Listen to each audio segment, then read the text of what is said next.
আপনারা দেখছেন সন্দেশখালী টিভি। আমি আরাফাত হোসাইন। তো দর্শকবৃন্দ, সন্দেশখালী টিভির সবথেকে বড় খবর এই মুহূর্তে আমরা দেখতে পাচ্ছি पश्चिम बंगाल में बहुत बड़ा आदिवासी समाज है। टीएमसी सरकार गरीब आदिवासियों का विकास भी नहीं होने दे रही है। उसने पीएम जनमन योजना को यहां लागू नहीं किया। टीएमसी हमारे आदिवासी समाज को भी वंचित ही रखना चाहती है। साथियों, टीएमसी को आदिवासी समाज के सम्मान की परवाह नहीं है। पश्चिम बंगाल में बहुत बड़ी संख्या में हमारे विश्वकर्मा भाई बहन हैं। ये लोग हाथ के हुनर से अनेक प्रकार के काम करते हैं। इनके लिए पहली बार भाजपा सरकार विश्वकर्मा योजना लाई है। इसके तहत देश के लाखों लोगों को ट्रेनिंग मिली है, पैसा मिला है, नए टूल मिले हैं, आसान ऋण मिला है। लेकिन पश्चिम बंगाल में 8 लाख एप्लीकेशन अभी भी लटकी पड़ी है। निर्मम सरकार उस पर बैठ गई है, क्योंकि टीएमसी सरकार इस योजना को भी लागू नहीं कर रही है। साथियों, टीएमसी सरकार की मेरे आदिवासी भाई बहनों से भी दुश्मनी कुछ कम नहीं है।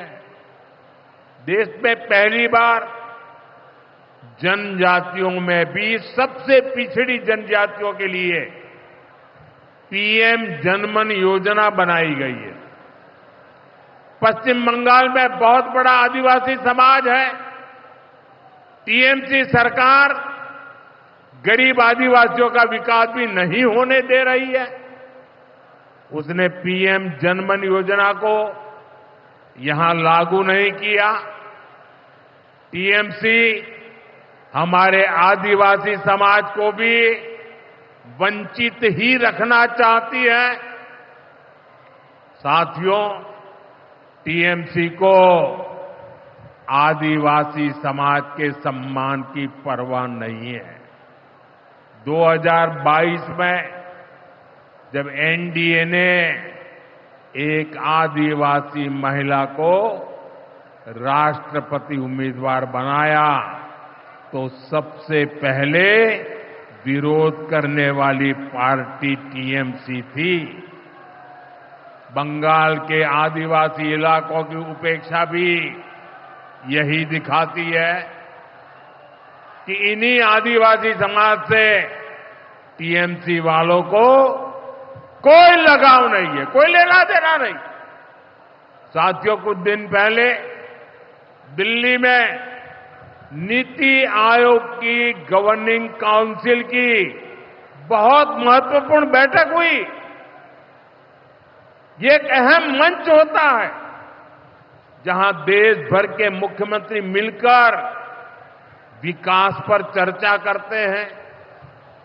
लेकिन अफसोस की बात है कि इस बार बंगाल सरकार इस बैठक में मौजूद ही नहीं रही।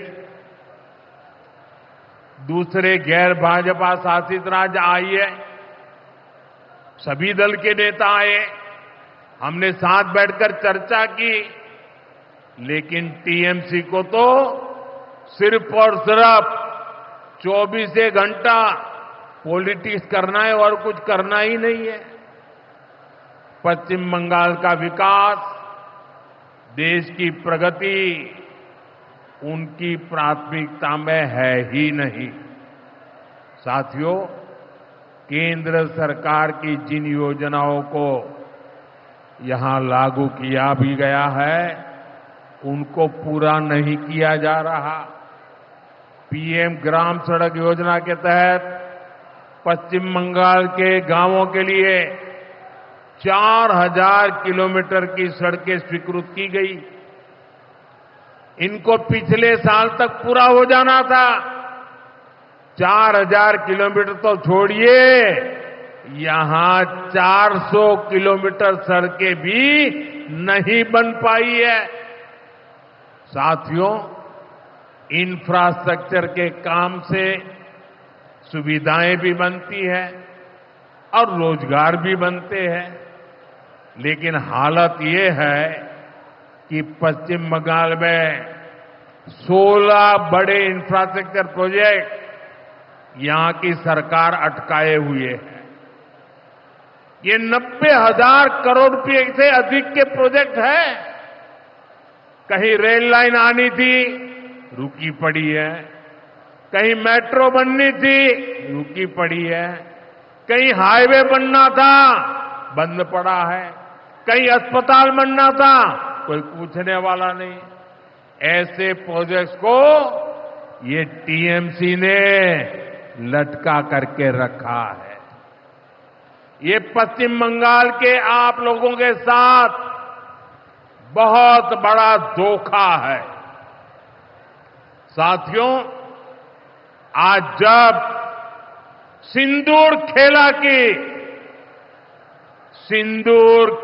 की इस धरती पर आया हूं, तो आतंकवाद को लेकर भारत के नए संकल्प की चर्चा स्वाभाविक है।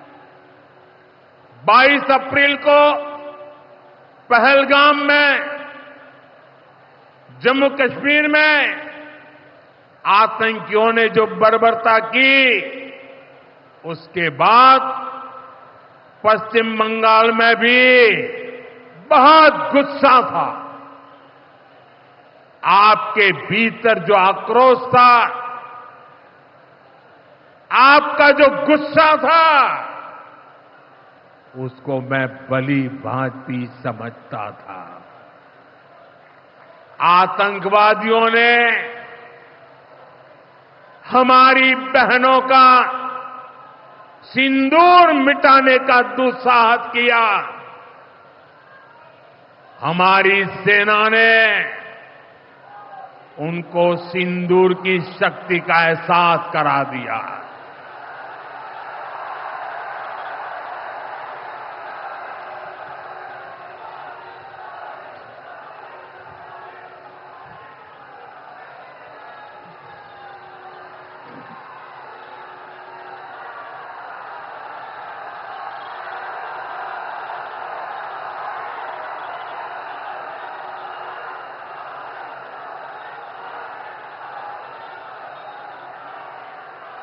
हमने आतंक के उन ठिकानों को तबाह किया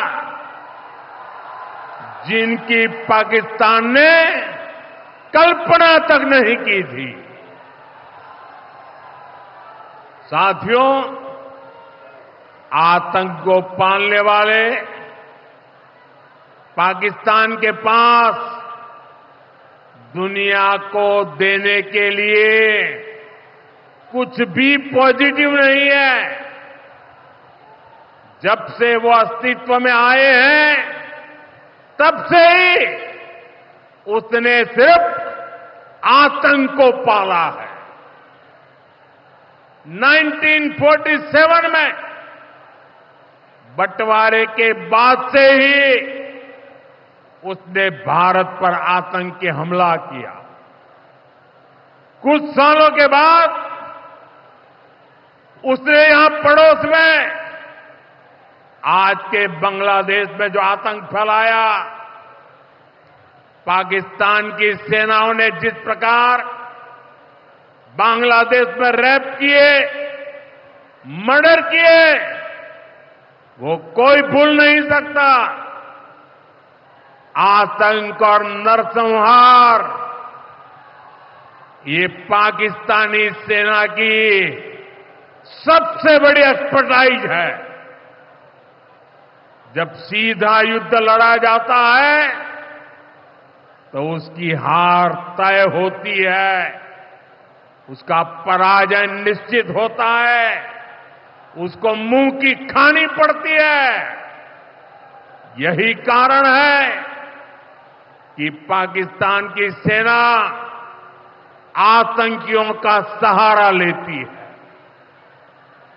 लेकिन पहलगाम हमले के बाद अब भारत ने दुनिया को बता दिया है, भारत अब आतंकी हमला हुआ, भारत पर आतंकी हमला हुआ तो दुश्मन को उसकी बड़ी कीमत चुकानी पड़ेगी।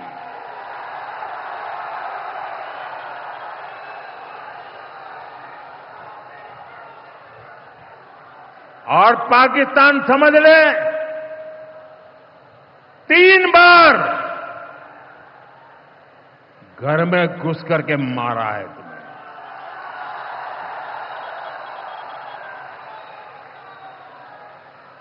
हम शक्ति को पूजने वाले लोग,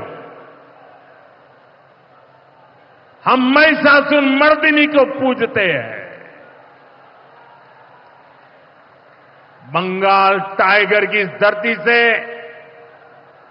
140 करोड़ भारतीयों का ऐलान है। ऑपरेशन सिंदूर अभी खत्म नहीं हुआ है।